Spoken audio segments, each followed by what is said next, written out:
DTKS ini menjadi tugas dari Kemensos atau pemerintah daerah masing-masing? Daerah dong. Kita nggak mungkin, kita kan nggak punya aparat sampai ke seluruh Indonesia. Itu update-nya datangnya dari mana? Dari desa dan dari kelurahan. Mereka bermusyawarah, kan ada namanya musyawarah desa, musyawarah kelurahan. Kita kumpul, sama-sama mendata, kan aparat-aparat pedesaan. Berapa sih sebenarnya di sini yang kita kategorikan miskin dan perlu dibantu? Misalnya desa 100, udah 100 A, B, C, D. Nah, datanya ini dibawa ke Dinas Sosial Kabupaten Kota. Di Kabupaten Kota itu nanti masuk ke komputer kita. Ada sistem namanya 6NG, aplikasi 6NG. Itu hampir semua daerah tahu lah. Udah di-upload, dia login ke situ, dia masukin data-datanya semua. Tek, tek, tek, tek, tek, tek. Otomatis ke kita, provinsi aja nggak bisa kutak-kutik gitu, Bung. Langsung dari kabupaten kota ke Kemensos. Lewat provinsi, provinsi bisa buka lah update-nya gitu ya. Tapi dia langsung masuk ke Kemensos. Sudah ada pemerintah daerah yang lakukan ini, Pak? Ini kan sudah lama. Tiap 3 bulan kita minta diupdate. Tapi memang betul, tidak semua daerah rajin mengupdate. Inilah yang kadang-kadang sering jadi masalah. Makanya kalau pemerintah daerah kadang-kadang ribut soal data, saya sampaikan. Pertama, data itu kan dari kalian, saya bilang. Kalau kalian tidak rajin mengupdate, orang miskinnya itu terus, 10 tahun lagi juga dia.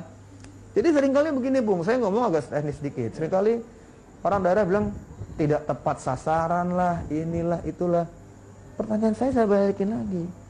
Yang harus mengupdate di daerah itu adalah kalian, adalah daerah. Kalau teman-teman di daerah tidak mengupdate, otomatis di sistem kami kan juga tidak ada yang baru. Nah, makanya seringkali buat ini kenapa nggak tepat sasaran, ini salah sasaran.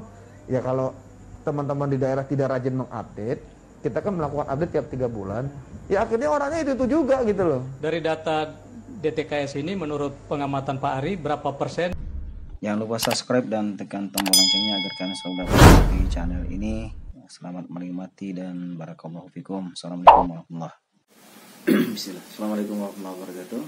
Sahabat fillah, Bapak Ibu sekalian dimanapun kalian berada, alhamdulillah, segala puji dan syukur kepada Allah SWT atas limpah rahmat dan karunia-Nya, yang mana kita masih bisa berhadir di sini di channel saya, di Saham Channel. Mudah-mudahan informasi yang saya akan berikan ini bermanfaat buat kita semua, terutama kami di bagian lapangan, garda terdepan di program Keluarga Harapan ini. Ada beberapa hal yang ingin saya sampaikan kepada bapak-bapak, ibu-ibu, masyarakat sekalian. Yang pertama, masalah data. Sering sekali laporan yang kami terima atau pengaduan dari masyarakat bahwasanya kenapa data ini berulang itu saja yang dapat PKH. Sementara ada yang miskin, ada yang kaya, ada yang miskin layak kok tidak dapat, sementara yang kaya udah punya ini kok masih dapat.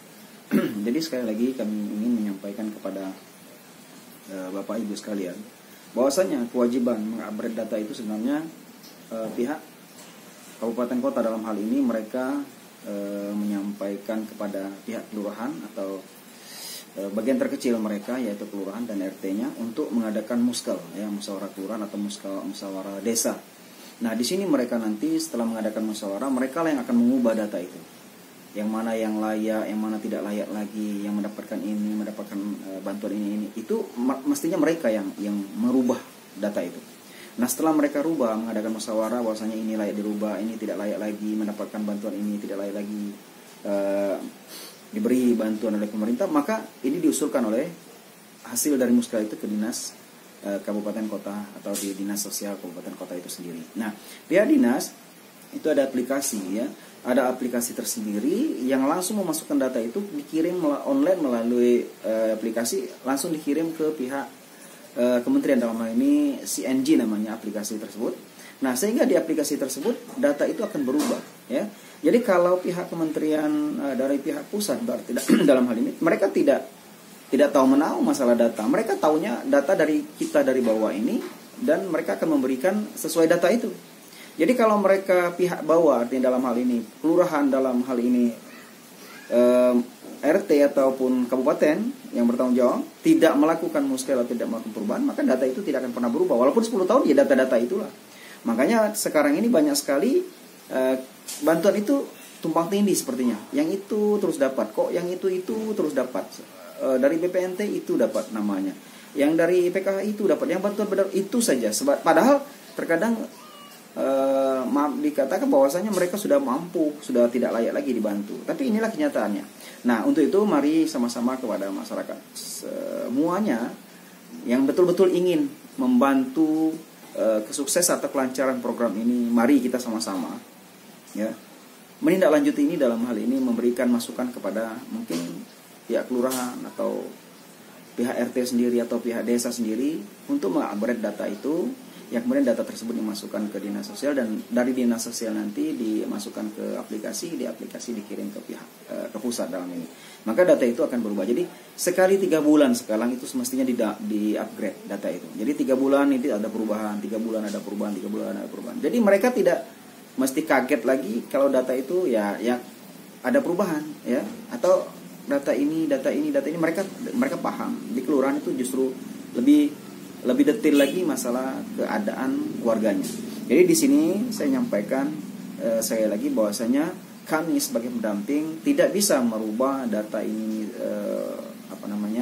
untuk mengusulkan data ini yang miskin ini rubah. Jadi kami sebatas koridor memverifikasi atau validasi data, yang mana yang layak, mana yang tidak layak kami ajukan kembali, yang kemudian mungkin ada yang lansia atau yang non kategori, itu yang akan kami laporkan dari data yang setelah masuk dari kementerian dikirim ke kami akan memverifikasi ulang, dan setelah diverifikasi layak dan tidaknya baru kita dapatkan setelah dikonfirmasi ke bawah. Jadi sekali lagi kepada pihak terkait dalam hal ini RT setempat ataupun kelurahan ataupun desanya, pejabat desanya bisa mengusulkan data yang terbaru mengenai warga mereka yang layak dan tidak layak. Jadi bukan kepada siapa-siapa, tapi pihak RT lah yang agak bersemangat atau lebih kompeten dalam hal ini untuk mengusulkan data-data yang layak mendapat atau tidak mendapatkan bantuan itu. Nah, itu yang pertama. Yang kedua, di saat ini juga ada perubahan bantuan dari pemerintah masalah PKH, yang mana bantuan ini sebelumnya per 3 bulan dicairkan ya, 3 bulan cair, 3 bulan cair, 3 bulan cair. Nah sekarang menghadapi keadaan wabah atau COVID-19 ini, maka pemerintah merubah jadwal pencairan tersebut, di mana sebelum ini sekali cair 3 bulan, sekarang dirubah menjadi per bulan. Jadi dimulai bulan April kemarin itu setiap bulan cair dana PKH-nya. Nah, jangan berpikiran bahwasanya masyarakat cair itu sebesar yang 3 bulan tadi. Ya, bukan berarti 3 bulan dijadikan 1 bulan cairnya sebesar itu. Jadi bukan demikian maksudnya. Jadi 3 bulan ini dibagi 3. Nah, misalnya kemarin kita dapat 750 ya. Nah, ini dibagi 250 per bulannya. 250. Jadi 3 bulan itu dibagi 3. Nah, ini sampai bulan Desember. Nah, kalau sekiranya mungkin COVID ini belum juga, atau wabah ini juga belum berhenti atau belum selesai, mungkin bisa berlanjut ke tahun yang akan datang. Untuk saat ini program pemerintah sampai dengan Desember itu setiap bulan masyarakat penerima manfaat atau KPM ini akan dibagikan setiap bulannya. Jadi kami harapkan juga kepada masyarakat penerima manfaat program Keluarga Harapan ini untuk mengambil seluruh dana PKH itu, artinya dinolkan di tabungannya dan dimanfaatkan untuk kepentingan memenuhi kebutuhan pokoknya. Jadi bukan hanya untuk sekolah saja, sekarang bisa untuk memenuhi kebutuhan pokoknya ya, apalagi yang betul-betul saat ini terdampak sekali. Dalam hal ini mungkin ada yang di PHK orang tuanya, atau yang mungkin selama ini bisa keluar mencari nafkah, namun sekarang dengan adanya stay at home atau lockdown ini tidak bisa bergerak lagi mencari, atau ini sangat boleh dipergunakan. Jadi masyarakat, bapak-bapak, ibu-ibu, saudara-saudara sekalian, mari kita sukseskan program ini. Jangan sampai kita mengecewakan, hanya bisa berkuar-kuar tapi tidak bisa berbuat ya. Demikian yang dapat saya sampaikan, mudah-mudahan bermanfaat. Bila taufiq hidayah. Assalamualaikum warahmatullahi wabarakatuh.